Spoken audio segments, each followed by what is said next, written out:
Welcome to the channel. My name is Matthias. Today we're back with the Age of Apocalypse and we're going to cover X-Men issues 3 and 4. So the first issue, we start off with Domino, who has a small task force trying to hunt down and kill X-Men. I really love the characters that they've chose. We have Grizzly and Caliban. They have cornered Forge, who is the mentor to X-Men, to get him to spill the beans on where Nate's whereabouts are.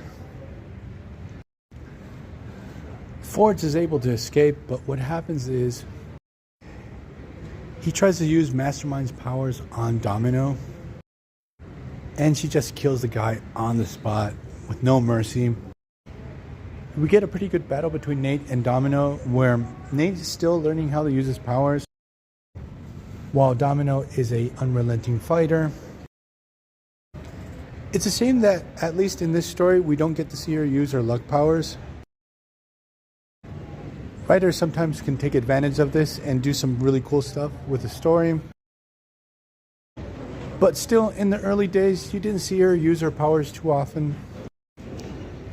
In general, nowadays, we have writers just going overboard with this.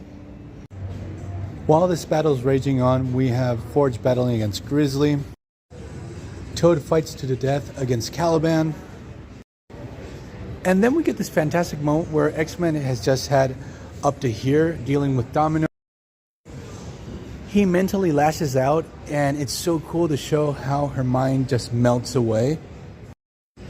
The artist just does a fantastic job to show that Domino is completely brain dead now. So what happens is X-Men and Forge know that after this confrontation, Insaminor is going to send more of his minions. They have to hightail it out of there.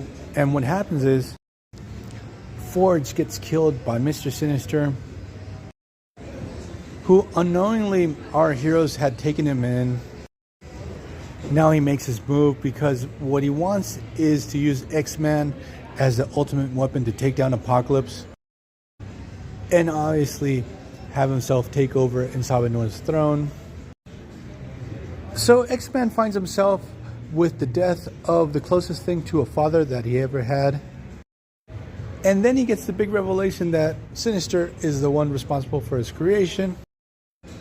So poor Nate Gray is dealing with an atomic level mindfuck at this moment. And obviously what happens is he lashes out. And he's so powerful, he actually ends up killing Mr. Sinister.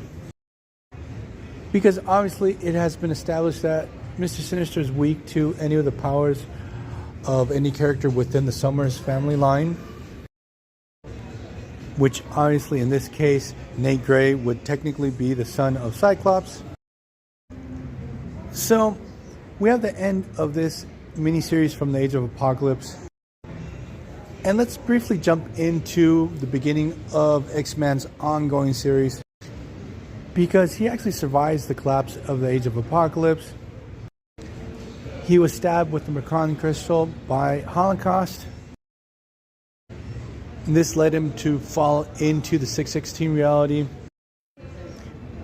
He finds his way to this small town and he just doesn't understand what's going on. How is it that people are living these normal lives? Because he has no idea that he has left the Age of Apocalypse in the first place. Not much goes on in this particular issue, but we get the big revelation at the end